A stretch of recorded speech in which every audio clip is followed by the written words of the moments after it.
estimados alumnos. El día de hoy voy a presentar el tema trastornos mentales relacionados al consumo de alcohol. Vamos a ver aspectos tanto de la parte clínica como en el tratamiento.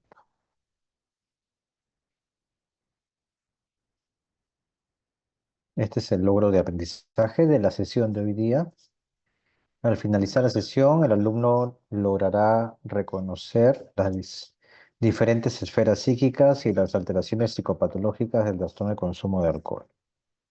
¿Ya? Al finalizar la sesión, el alumno logrará entender las diferencias psicopatológicas propias de las alteraciones por el consumo de alcohol y también podrán hacer un diagnóstico a los pacientes, darse cuenta de qué comorbilidades puede haber y el tratamiento.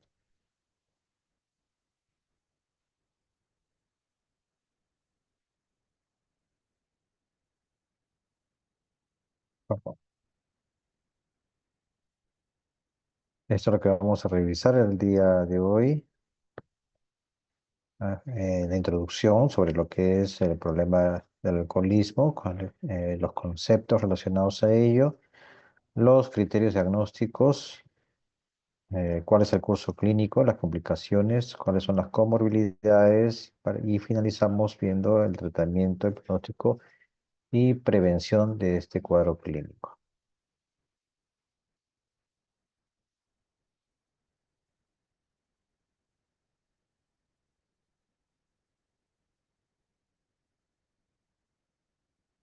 Recording in progress.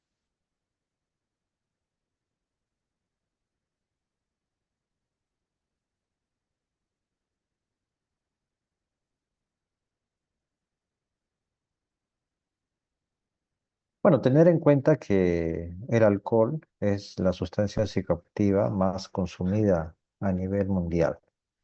A través de diversos estudios se ha determinado que causa más de 3 millones de muertes anuales, ¿ya? Y esto se conoce a través de publicaciones de la Organización Mundial de la Salud.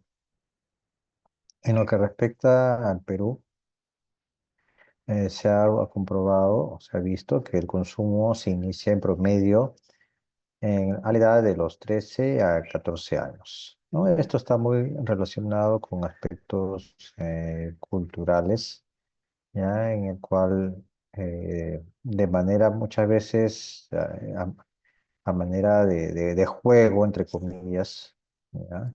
Entre comillas juego, eh, como que se le inicia a los pequeños, más a los varones, a que a una edad pues temprana se les invita pues a que prueben el licor, ¿no? En sus diversas variedades, incluso hasta les puede parecer hasta gracioso a los adultos si ven pues a ese pequeño mareado, ¿no? Es así como se inicia el consumo, ¿no? Eh, ya desde un punto de vista cultural, ¿no? De que se inicia a esa edad. Y posiblemente esta edad, con el paso de los años, se vea que incluso va a ir descendiendo. Su uso problemático genera costos sanitarios, ¿no? En las intervenciones dentro pues, de las atenciones, ya sea a través de la consulta externa, hospitalización, ya, problemas a nivel social, ya, conflictos dentro de la familia, entre familias, ya, vecinos y sobre todo pues problemas económicos, ¿no? Ya sea por el gasto que se hace, ¿no?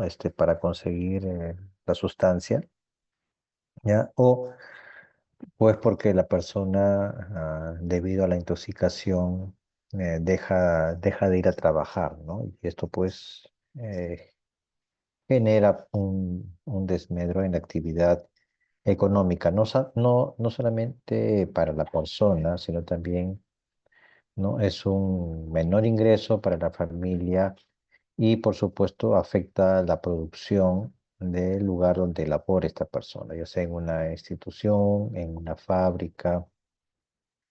Entonces se ven en muchos aspectos, ¿no? Cómo el consumo del alcohol pues, puede producir problemas.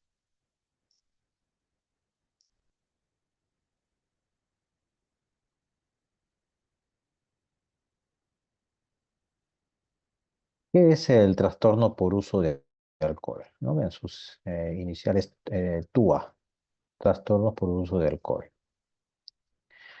Es un patrón problemático de consumo de alcohol que conlleva deterioro o malestar significativo, ¿no? Entonces aquí ya escapa pues o trasciende al concepto de la ingesta de alcohol por cuestiones de diversión, ¿no? Que es lo que está permitido socialmente. Cuando este consumo de alcohol ya comienza a traducirse pues en un deterioro tanto personal como interpersonal, entonces ya estamos hablando de que hay un trastorno. Este trastorno por uso de alcohol se caracteriza por un consumo compulsivo, ¿ya? La persona no puede detener su consumo, evidenciándose una pérdida de control de la misma. Entonces, no va a haber la capacidad de abstenerse también al consumo de alcohol. Y lo más preocupante es que a pesar de las consecuencias negativas que esta persona pueda estar presentando en sus diversos ámbitos, no hay esa capacidad para ya no seguir consumiendo. Entonces hay persistencia en la búsqueda y el consumo de alcohol. Es por eso que el consumo de alcohol va a evolucionar, ¿no? Desde un uso ocasional, como decía, para aspectos de diversión aceptados socialmente, hasta ya generarse un estado de dependencia. El DSM-5, ¿no? Que es el Manual Estadístico Norteamericano de Enfermedades Mentales o de Trastornos Mentales, nos habla pues que eh, o propone 11 criterios, ¿no? Que están agrupados en cuatro categorías.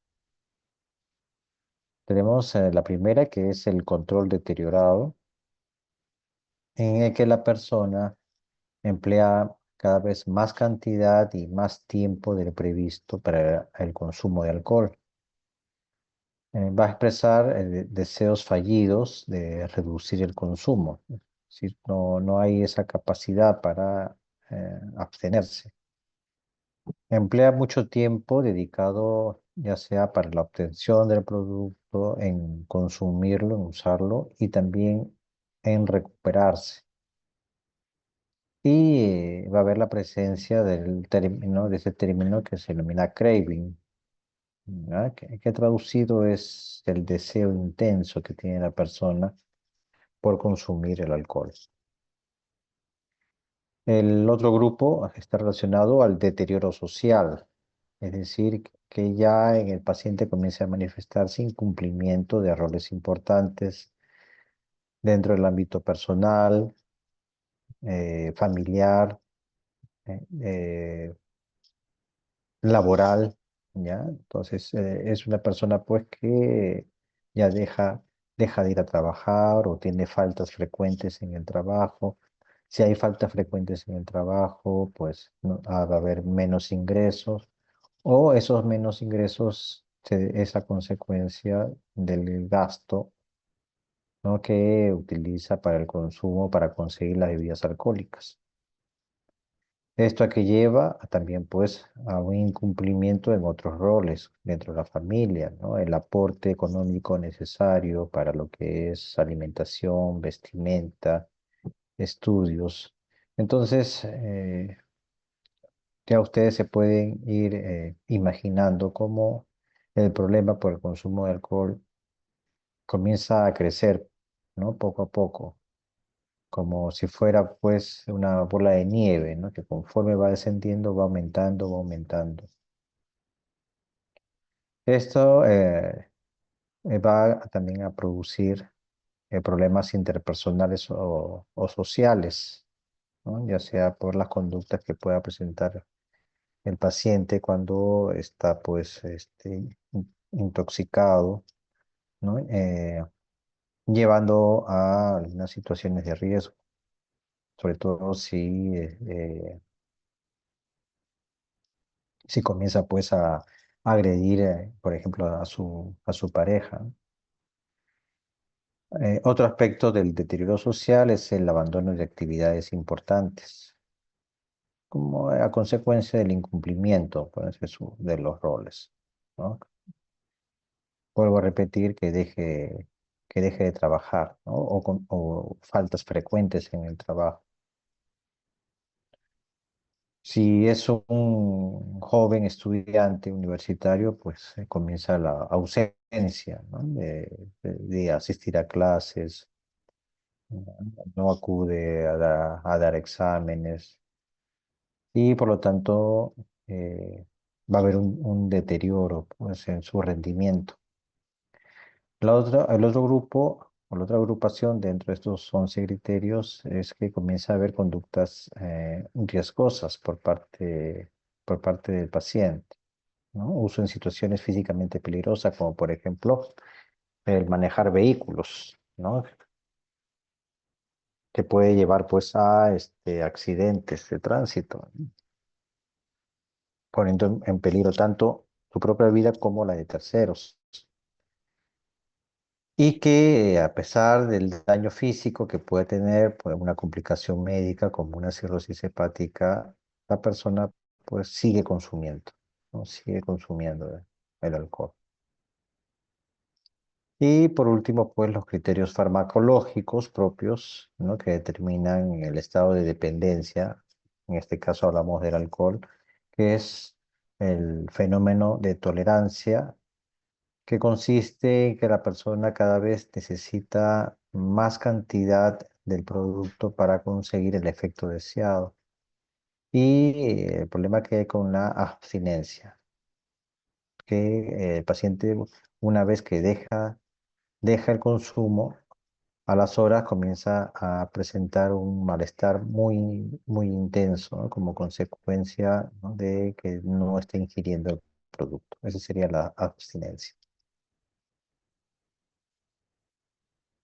Entonces, a través de estos 11 criterios agrupados en 4 grupos, podemos determinar cuál es la gravedad del trastorno por el uso de alcohol, según el DSM-5. Leve, diremos, cuando tiene 2 a 3 criterios de los 11 mencionados. Será un problema moderado si es entre 4 a 5 criterios. Y el severo cuando son 6 a más criterios.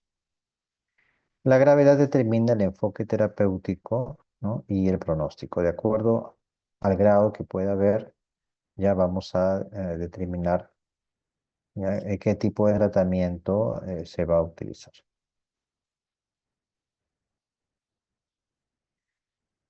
Curso clínico.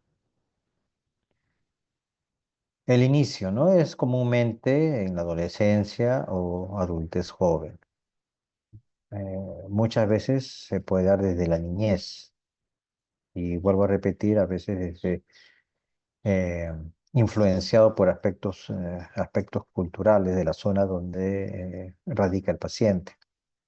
La evolución es variable, puede haber remisión espontánea o recaídas crónicas. Entonces, ustedes pueden escuchar, ¿no? Cuando entrevisten a un paciente con problemas por consumo de alcohol, ¿no? O que lleguen por otro problema, ¿no? A la consulta, eh, decir, ¿no? Sí, yo he tomado bastante, pero ya hace años ya lo dejé, ¿no? Es más, han pasado ya 10, 20 años y ya no tomo, no tomo ningún tipo de bebida alcohólica, ¿no? Y esto es porque se logró una remisión espontánea, ¿no?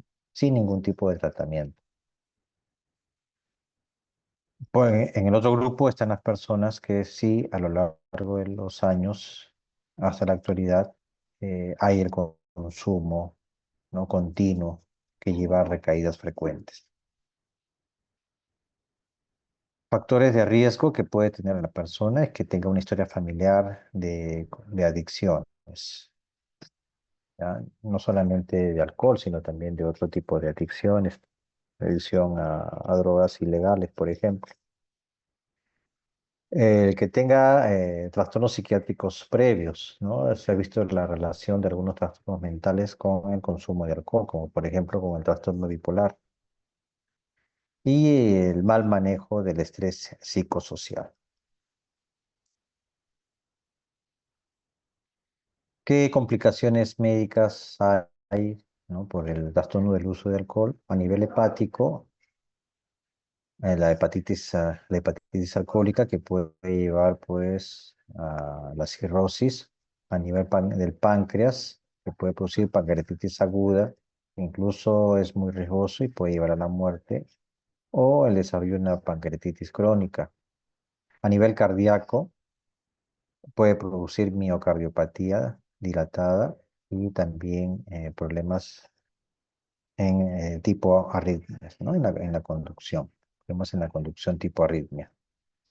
En el sistema nervioso, ¿ya? Puede desarrollar neuropatía periférica, la encefalopatía de Wernicke y el síndrome de Korsakoff, que lo vamos a ver más adelante, en las siguientes láminas. Y en el sistema inmunológico puede haber mayor riesgo de que la persona adquiera infecciones. Entonces, dentro de las complicaciones en el sistema nervioso, les hablaba pues de la encefalopatía de Wernicke, ¿ya? Que es una emergencia neurológica cuando se presenta. Y esto se debe a que en pacientes alcohólicos crónicos va a desarrollar un déficit de la tiamina, una vitamina. Y la forma clínica de detectar o el cuadro clínico, ¿ya? De esta encefalopatía es a través de una triada que se considera clásica en que el paciente va a presentar confusión, va a presentar ataxia y oftalmoplejía, ¿no? Dificultades para la visión, dificultad para la marcha y el paciente va a estar confundido.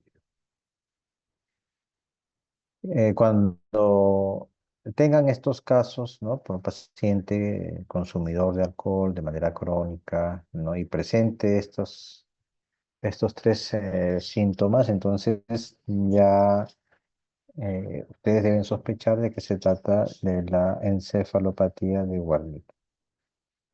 El tratamiento es la misma tiamina, pero ya aplicado por vía parenteral endovenosa.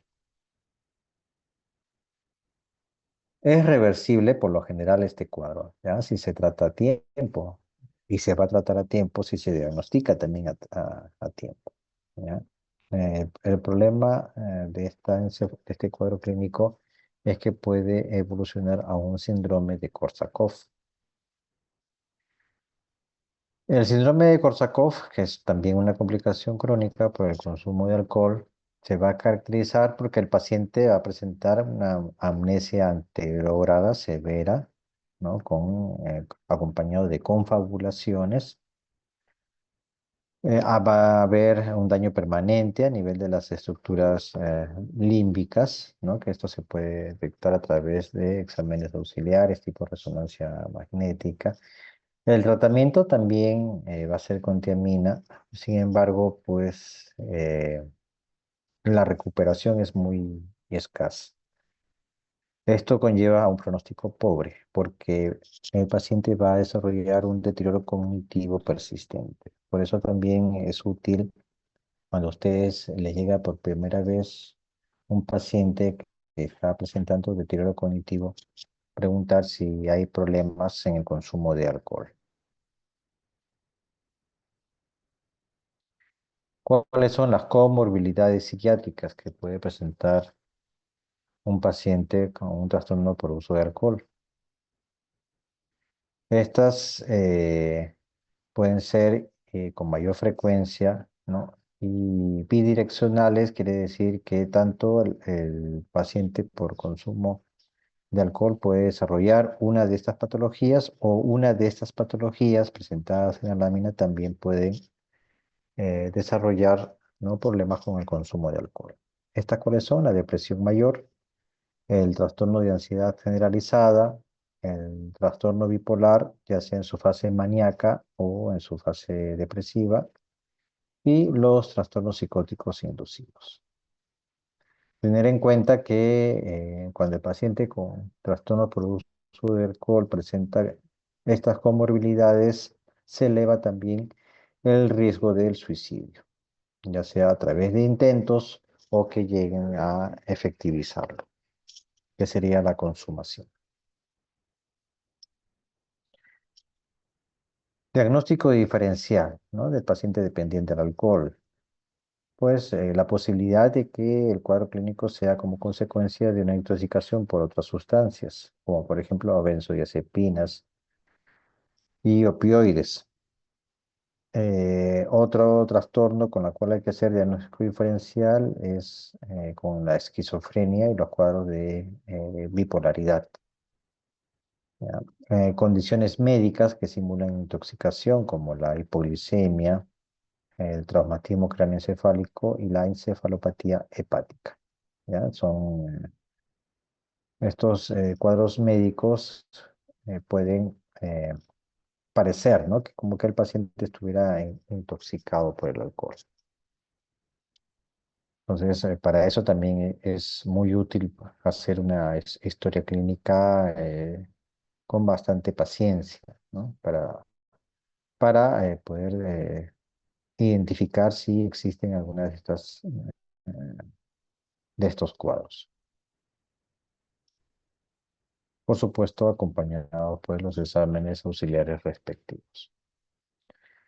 Entonces, algunos parámetros o pautas para realizar una buena evaluación clínica es hacer una historia clínica detallada. Entonces, preguntar con qué cantidad toma, con qué frecuencia lo hace, cuáles son las consecuencias, ¿no? que está teniendo por el consumo. Abandono de trabajo, violencia familiar en casa, ¿no? No cumplimiento de sus obligaciones por parte del paciente.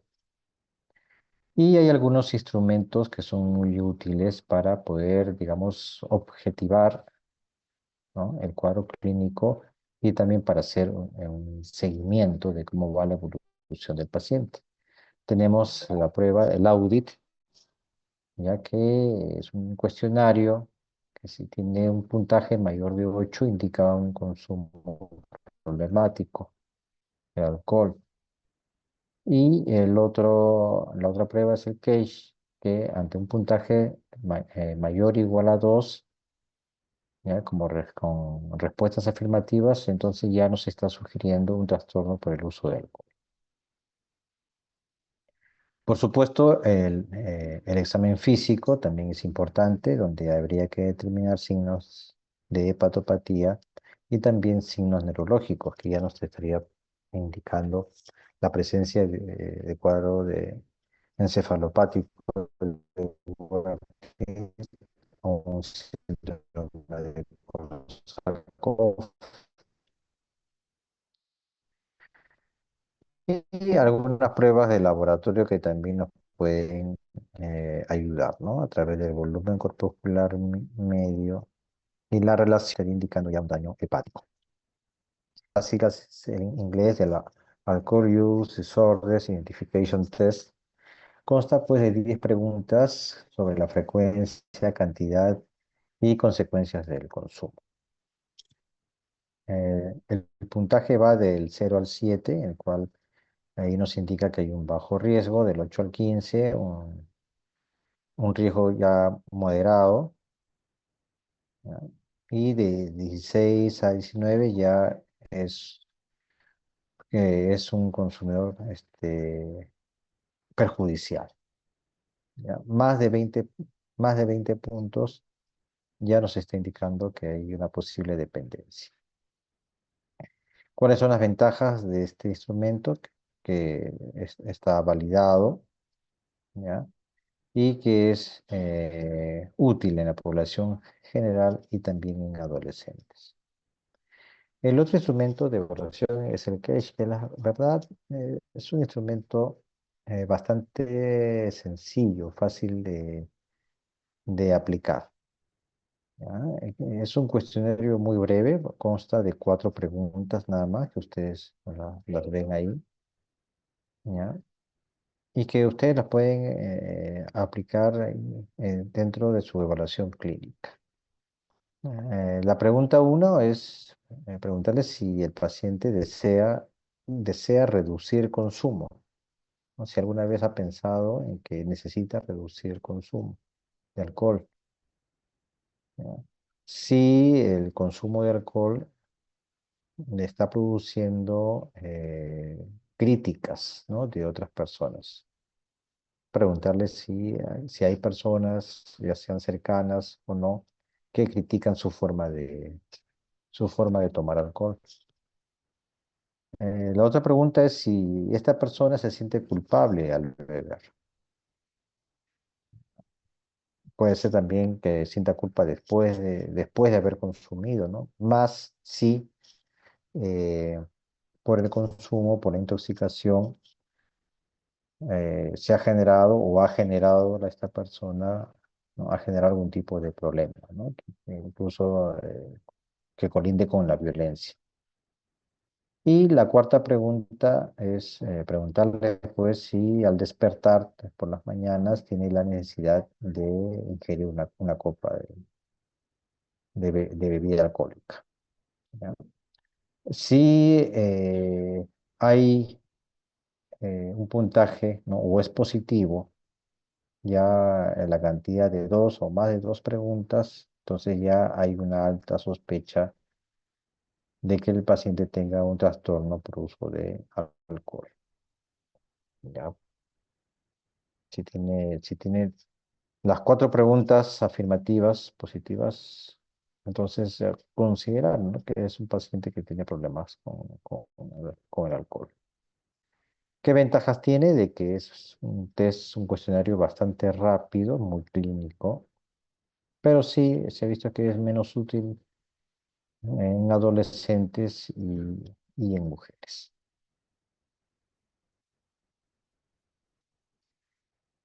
¿Cómo se aborda terapéuticamente, ¿no? a estos pacientes que no es fácil? Muchas veces por el estigma también de que se ven afectados. A veces o muchas veces, ¿no? Los pacientes alcohólicos tienen mucho más estigma que un paciente con esquizofrenia o con otros trastornos mentales. A veces la sociedad puede hasta tolerar, entre comillas, a un paciente con esquizofrenia, pero un paciente alcohólico más bien puede ser hasta considerado pues como eh, algo que no produce dentro de la sociedad, ¿no? Una persona indeseable.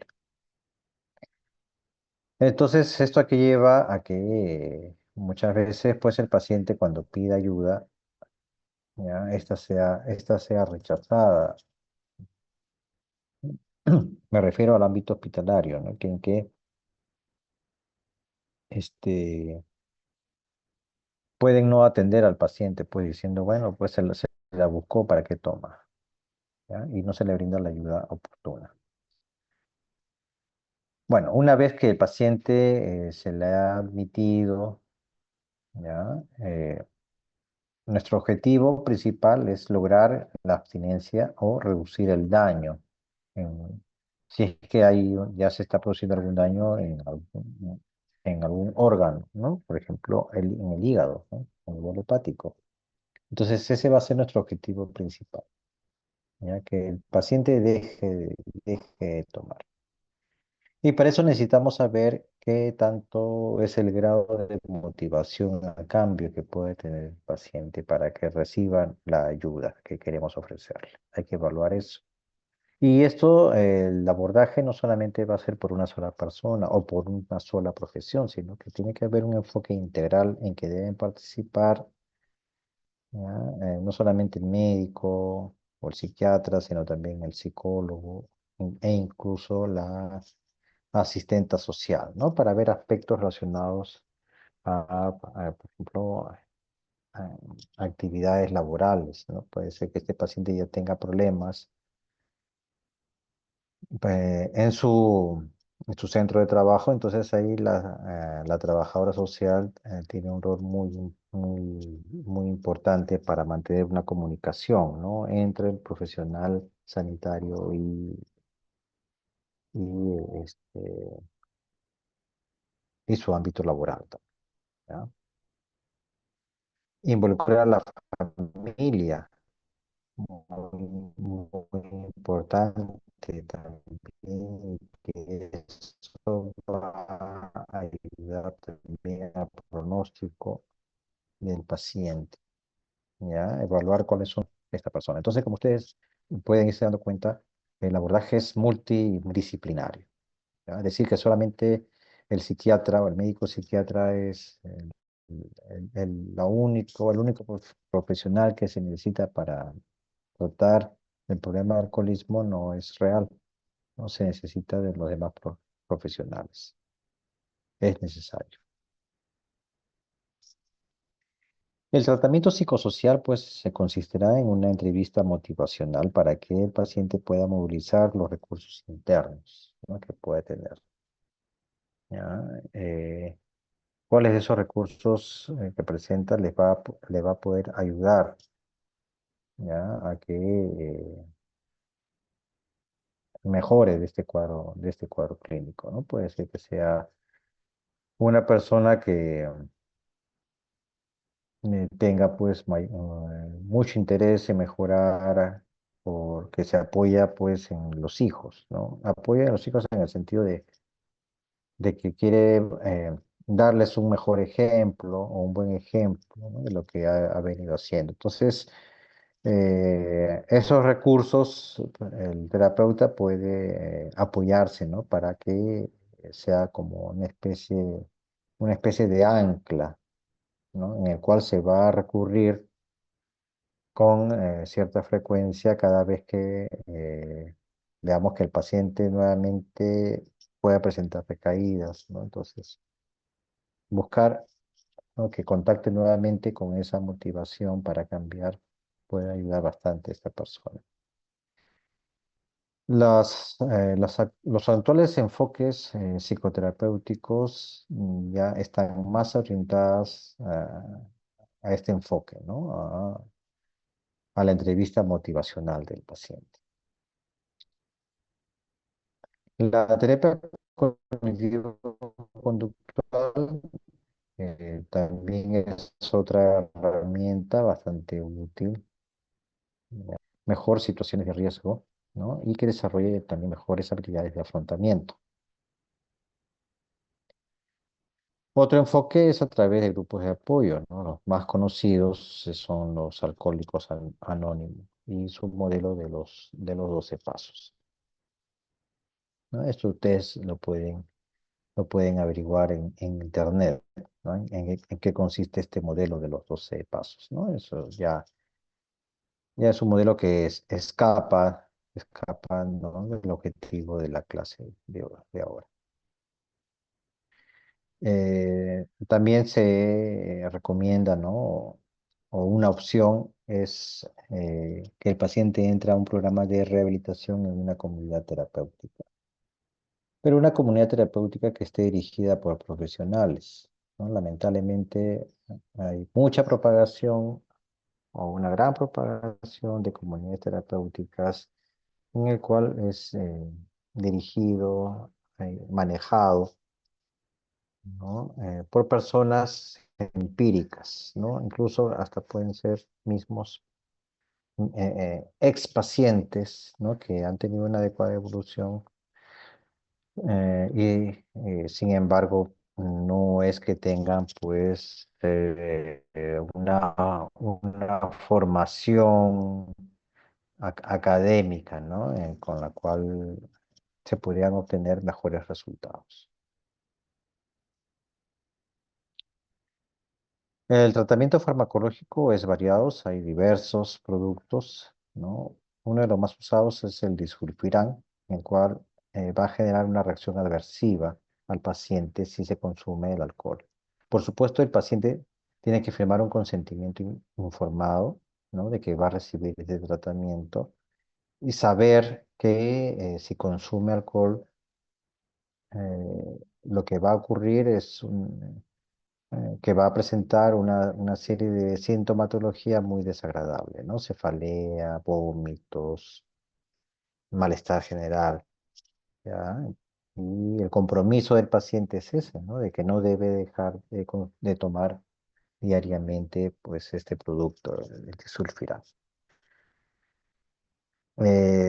Por lo regular, pues los pacientes consumidores, no solamente hablo de alcohol, ¿no? Sino también de otro tipo de drogas, lo que viene afectado o lo que tiene muy afectado es la voluntad, ¿no? Entonces, adquirir un compromiso adulto, serio, de que va a tomar diariamente el de sulfiram, no ocurre en muchos casos, no digo la mayoría, pero sí en muchos casos, y ahí pues deviene el fracaso con este tipo de tratamiento, ¿ya?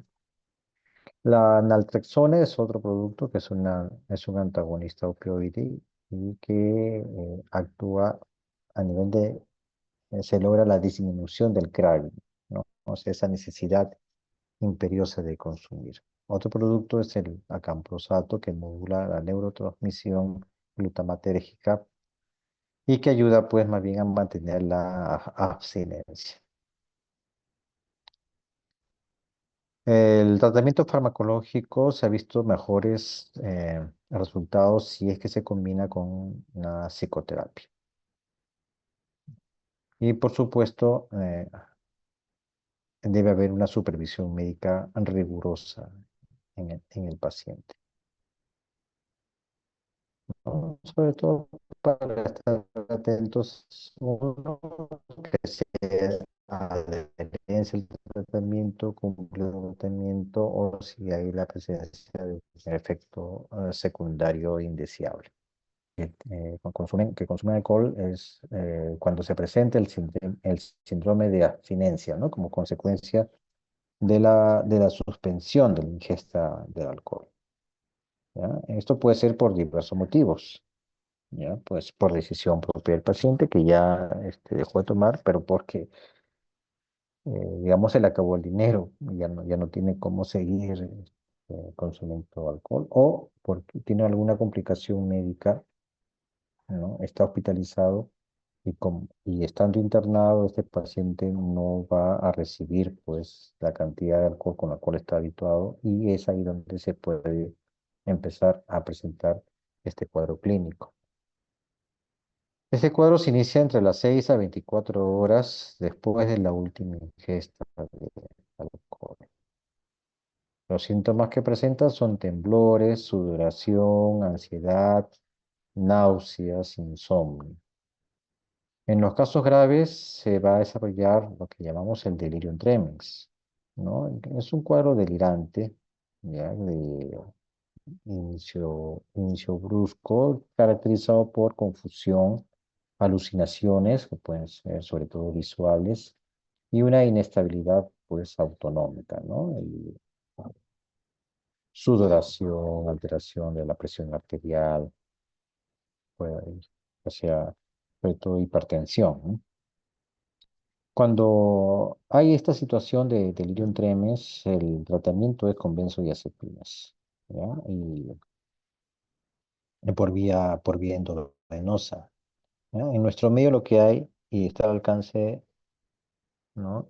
Hasta de la posta más recóndita, si es que les toca pues trabajar ahí cuando hagan su servicio rural, es el diazepam, ¿ya? 10, 20 miligramos endovenoso diluido, ¿ya? Se puede emplear pues en estos casos ante la presencia del Ion Tremens. La tiamina también se puede emplear de manera endovenosa, pero ya no es para tratar del John Tremen, sino más bien como prevención, ¿no? De que se desarrolle una encefalopatía de Wernicke. Por supuesto, es importante que el paciente esté hidratado y darle pues un soporte nutricional. Pronóstico y recaídas. Vamos a tener factores positivos y factores negativos, ¿no? Factores que nos van a indicar que es un paciente que va a ser propenso a las recaídas, ¿no? Entre los factores positivos es que tenga una alta motivación el paciente, que esté motivado para cambiar. Lamentablemente, pues muchas veces, así como cuando hay problemas de consumo de otras sustancias, esta motivación solo la obtiene cuando el paciente ha tocado fondo, ¿no? Es decir, pues ya está en una situación muy venida a menos, calamitosa. Puede ser un paciente que ya hasta haya sido abandonado por la familia, que esté viviendo en la calle, en fin. Entonces, recién ahí, ¿no? Recién ahí, repito, muchas veces es que recién el paciente se motiva para hacer un cambio, ¿no? ¿Ya? Otro factor positivo es que haya una intervención precoz, ¿no? Que reciba un tratamiento rápido y oportuno, que no esté siendo pues rechazado por los profesionales y que haya un buen soporte familiar y social. ¿Ya? Que sea una familia que en realidad se dé cuenta o se percate que es un paciente, ¿no? Y por lo tanto merece pues un tratamiento y un apoyo. ¿Cuáles son los factores de recaída? El estrés, ¿no? Este paciente tiene un muy pobre manejo del estrés, muy pobre manejo de problemas que se puedan presentar, de las vicisitudes a diario que una persona eh, pueda presentar, ¿no? Otro factor de recaída es la facilidad de conseguir pues, el producto, ¿no? El acceso al alcohol. Si es una persona que, digamos, pues trabaja pues en un bar, ¿no? O tiene una actividad, ¿no? Que está muy relacionada con el consumo de alcohol, por ejemplo, un músico. Entonces, la capacidad de esta persona que tenga para abstenerse, pues va a ser muy pobre, ¿no? Otro factor de recaída es que ya haya presencia de comorbilidades y que éstas no sean tratadas, ¿no? O que no sean tratadas a tiempo. De todas maneras, hay que tener en cuenta que las recaídas son parte del proceso terapéutico, ¿no? No hay que perder, digamos, las esperanzas o descorazonarse, ¿no? Y me refiero por parte del personal de salud, si es que dentro del proceso, ¿no? De tratamiento de este paciente en algún momento haya una recaída, ¿ya? Es algo que puede ocurrir con frecuencia. Prevención. La prevención va a estar destinada pues, a la psicoeducación, ¿no? Y esto parte desde las escuelas, desde las comunidades, ¿no? Hablar sobre el tema, hablar tabú. Y hacer un tamizaje en los servicios de salud primarios. El test de Cage, por ejemplo, ¿no? Es un test, un cuestionario muy sencillo, solamente 4 preguntas, ¿ya? En las cuales les puede ayudar bastante para poder detectar estos cuadros clínicos. Sobre todo, que se instalen políticas públicas, ¿ya? Para el control de venta y la publicidad, sobre todo pues la prohibición a menores de edad, que la publicidad para el consumo de bebidas alcohólicas no sea pues dentro del horario para el público en general, ¿no? A través de los medios de comunicación masivos como en la televisión, en la radio o incluso en el cine. y aumento de impuestos, ¿no? Para que desde el punto de vista económico cada vez sea menos accesible, ¿no? Al público en general. En realidad, la prevención tiene que ser visto desde un enfoque intersectorial, ya no solamente desde el Ministerio de Salud o el sector salud, sino también a nivel, pues, de otras entidades, ¿no? Llámese Ministerio de Economía y Finanzas, eh, Fiscalía, Ministerio Público, ¿ya? Sobre todo para la prevención, pues, de lo que se relaciona mucho con el consumo de alcohol, la violencia familiar. ¿Cuáles son las conclusiones de esta clase? Que el trastorno por uso de alcohol es frecuente, es complejo y es tratable. ¿Ya? Y esto se va a lograr pues disminuyendo la estigmatización a estos pacientes. Ya tener en cuenta que se requiere de un abordaje biopsicosocial, no solamente un abordaje médico, sino que implican también otras especialidades, otras carreras profesionales, el profesional psicólogo, la trabajadora social. El rol del médico incluye pues la detección, el tratamiento y la prevención de los cuadros. ¿Ya? Vuelvo a repetir, ¿ya? La importancia de combatir el estigma y promover la salud mental, ¿no? Psicoeducación que hay que impartirla, ¿no?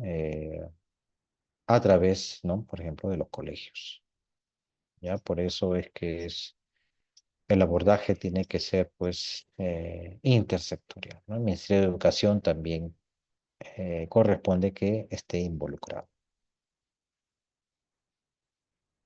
Muy bien. ¿Alguna pregunta?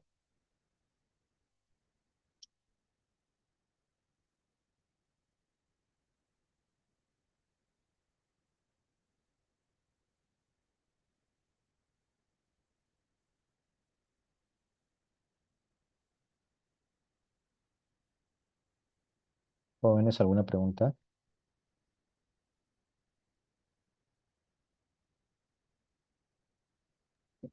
No, claro, doctor.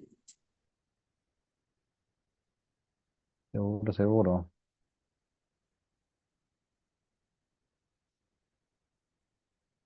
Todo claro, doctor. Mm, oh, claro. A ver, voy a pasar asistencia, ya un momento.